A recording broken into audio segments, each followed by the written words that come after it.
الرحمن الرحیم رب اشرح لی صدری ویسر لی امری واحلل عقدۃ من لسانی یفقہوا قولی۔ آج کے دن پہ ہم نیا سلسلہ شروع کر رہے ہیں اصلاح کے 7 رنگ کے حوالے سے۔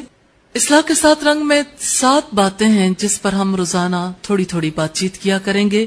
اس میں پہلی چیز قرآن حکیم سے متعلق ہے۔ قرآن حکیم کے بارے میں پہلی بات ہے کہ قرآن ہدایت ہے۔ اللہ رب العزت نے ارشاد فرمایا ذالک الکتاب لا ریب فیہ، یہ وہ کتاب ہے جس میں کوئی شک نہیں، ہدایت ہے پرہیزگار لوگوں کے لیے۔ کتاب ہدایت ہے، کتاب کا موضوع انسان ہے، انسان کو اس ہدایت کے حصول کے لیے محنت کرنی چاہیے۔ دوسرا پوائنٹ ہے دعا کا۔ دعا میں پہلی بات یہ ہے کہ انسان دعا کیوں کرے، اللہ سے کیوں مانگے۔ دعا اس لیے کہ اللہ کے سوا کوئی ہمارا نہیں ہے۔ آج کے دن پہ ہم ایک ایسی دعا کریں گے، یہ ان دعاؤں میں سے جس میں اللہ کا اسم اعظم ہو سکتا ہے، جس کے بارے میں ہمیں بتایا گیا کہ اس کے ساتھ جو دعا بھی مانگی جائے وہ قبول ہوتی ہے۔ اس کا طریقہ کار یہ ہوگا دعا کو پڑھنے کا کہ ہم سب مل کے دعا کو دہرائیں گے۔ اللہم انی اسألک یا اللہ بأنک الواحد الاحد الصمد الذی لم یلد ولم یولد ولم یکن لہ کفوا احد ان تغفر لی ذنوبی انک انت الغفور الرحیم۔ یہ دعا نسائی میں موجود ہے، والیوم 3 اور پیج 52۔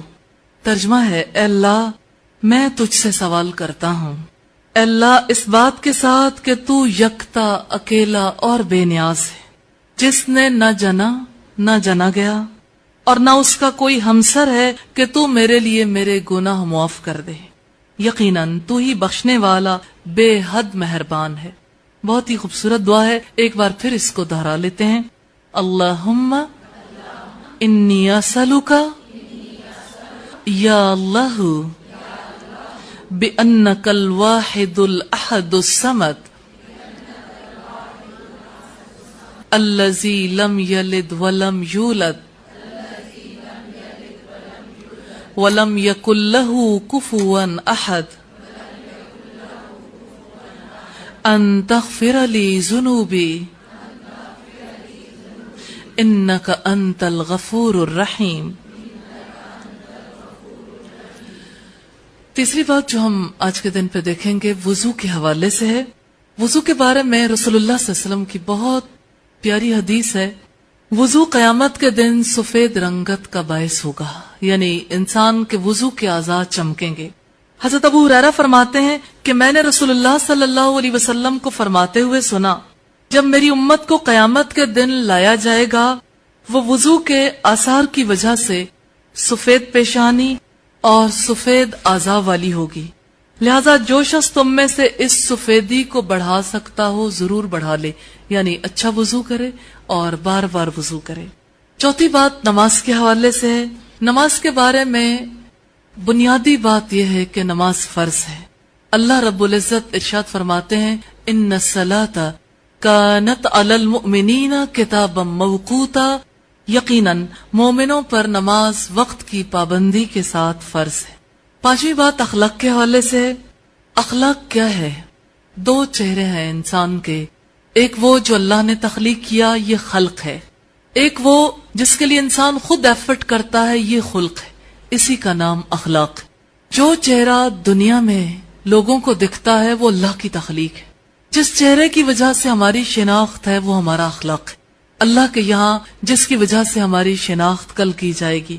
حضرت نواس بن سمان سے روایت ہے، فرماتے ہیں کہ میں نے رسول اللہ سے نیکی اور گناہ کے بارے میں پوچھا تو آپ نے فرمایا البر حسن الخلق، نیکی اچھے اخلاق کو کہتے ہیں، اور گناہ وہ ہے جو تمہارے دل میں کھٹکتا ہے اور اس کا لوگوں کو معلوم ہونا تمہیں برا لگتا ہے۔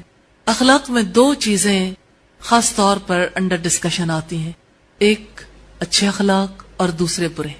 اچھے اخلاق نیکی کہلاتے ہیں اور برے اخلاق بدی۔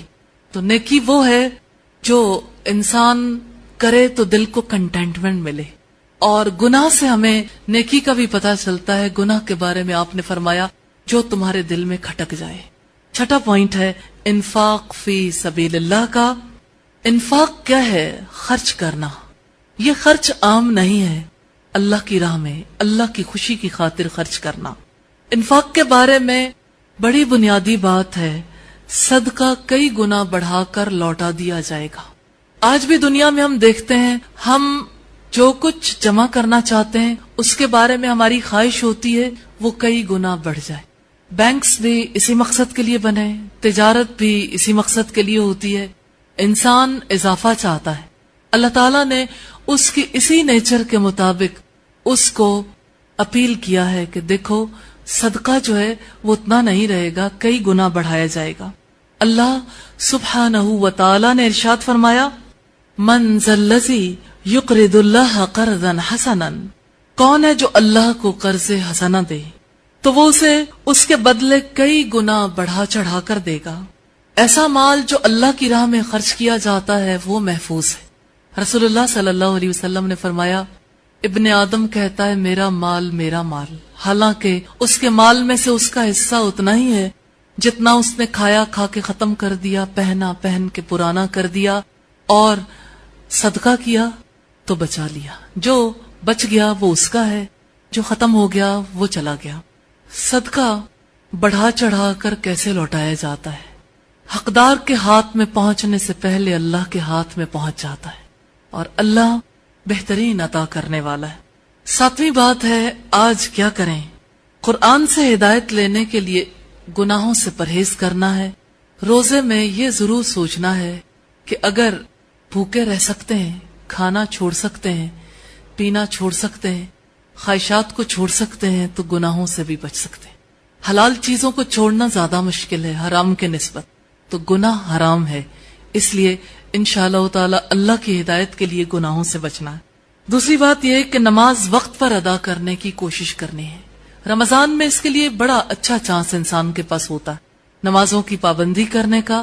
1 مہینے کی ٹریننگ کر لیں، انشاءاللہ تعالی بعد میں آنے والے دنوں میں نماز کی وقت کے ساتھ ادائیگی ممکن ہو جائے گی۔ اور تیسرا یہ اس یقین کے ساتھ صدقہ کرنا ہے کہ اللہ تعالی اس کو بڑھا چڑھا کر لوٹائیں گے انشاءاللہ تعالی۔